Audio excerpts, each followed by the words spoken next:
मेरा नाम राजीव रंजन है, मैं प्रेसिडेंट हूँ resident welfare association city pocket 1 Basantpur.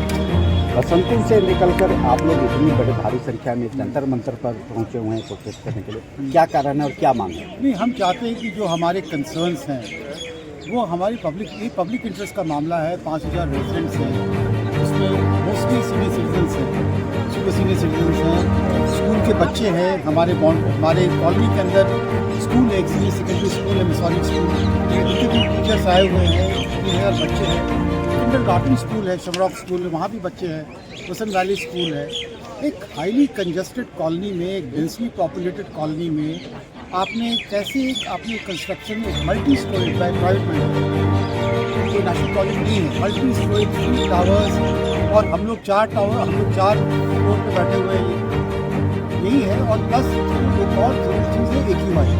आज हमें फॉरेस्ट चाहिए हमारे पास, और ऐसे साउथ दिल्ली में कोई हाउसिंग की कोई कमी नहीं है, जहाँ चाहिए वो दूसरी जगह चाहिए, यहाँ पे नहीं चाहिए। और जो भी इंक्रोचमेंट हो चुका है मॉर्फोलॉजिकल रिज में, जो कॉन्सेप्ट 96 में आया, तो ये रिज है तो आप क्यों नहीं इसको रिजर्व करते या प्रोटेक्ट कर रहे हैं? फॉरेस्ट बनाइए। क्या वो जो जगह है जिस पर हाई राइज बिल्डिंग बनने की बात, तो क्या वो फॉरेस्ट की ज़मीन है?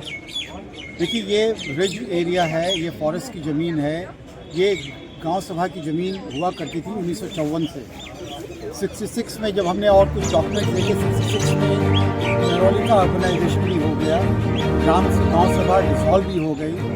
और इसने क्लेमेंट जो ज़मीन को भूमिदारी राइट लिया है 1974 में, 30 जुलाई 74 में इसने भूमिदारी राइट लिया ग्राम सभा से, रेवेन्यू सिस्टम का ऑर्डर।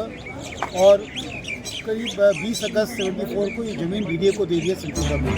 हमारा कहना है कि जब ये सेंट्रल गवर्नमेंट के पास ये ज़मीन थी 66 और तो ये इनके पास कैसे हो गया, तो ये हम ये भी चाहते हैं कि इसके एक्सप्लोरेड डॉक्यूमेंट्स को एग्जामिन किया जाए कि ये गवर्नमेंट प्रॉपर्टी को कैसे इन लोग ने प्राइवेट हैंड में ट्रांसफ़र हुआ है। अच्छा, आप लोग जब अपना फ्लैट जब लिए थे, DDA फ्लैट लिए थे, उस समय क्या DDA ने कोई इस तरह का प्रपोजल उसमें रखा था कि आगे चल के इसमें ये कॉलोनी में हाई राइज? लेकिन जो अप्रूव लेआउट प्लान है, जो हमने सबको भी दिया अप्रूव लेआउट प्लान में इस ज़मीन पे करीब 30-40 BDA के SFS फ्लैट्स बने, 30-40 फ्लैट्स बने थे।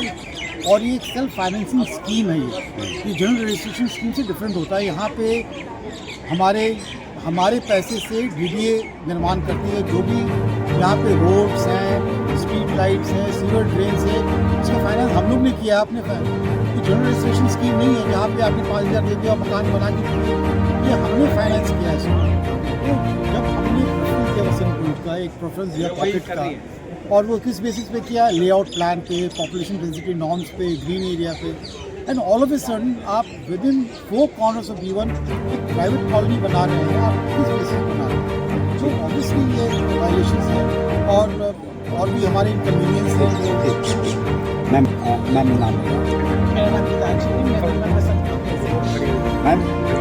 आप लोग इतने सालों से रह रही हैं, ये अगर हाई राइज बनाने का जो प्रस्ताव रखा गया है, अगर ये बनता है तो क्या क्या परेशानी हो सकती है आपके? अगर ये हाई राइज सिटीजन्स बच्चे हैं, उनके लिए खत्म होगी। उनके लिए जो वहाँ पे नेचुरल ग्रोइंग ट्रीज हैं, आप उनको कट करके हमारी पोल्यूशन लेवल्स बढ़ाते हो।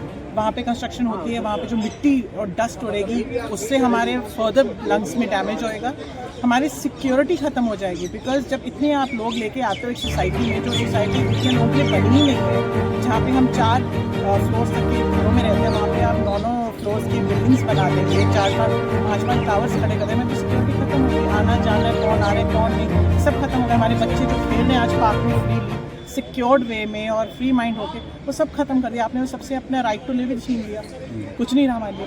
अच्छा, कॉलोनी की जो सड़कें हैं उनकी क्या स्थिति है, और अगर ये जो कंस्ट्रक्शन जो होगा, क्या इसके लिए अलग से रास्ते बनाए गए? नहीं सर, कुछ नहीं। ये बात समझने के लिए ना आप लोगों को वहाँ B1 में ही आना पड़ेगा कि वहाँ की जो तंग सड़कें ऑलरेडी जो रहने वाले लोग हैं उनके लिए है। अगर आप उसको फर्दर उसमें लोग लाएंगे, हमारी तो खड़े होने की भी जगह नहीं है, क्योंकि आज भी जब कोई किसी ने शाम को वहाँ पे वॉक करना है या सुबह वॉक करना है, हमारे लिए वहाँ जगह ही नहीं बचती है। ये जो हमारा B1 है बेसिकली इनिशियली जो BTA ने बनाया था वो बेसिकली वहाँ पे स्कूटर्स के लिए बनाया था। तो वैसे लोगों के पास जितनी गाड़ियाँ आ गई हैं, मोड ऑफ ट्रांसपोर्टेशन बदल गया, उसमें आप फर्दर रेजिडेंट्स लेके आ रहे हो जो एफ्लुएंट है, वो तो एक बंदा पता नहीं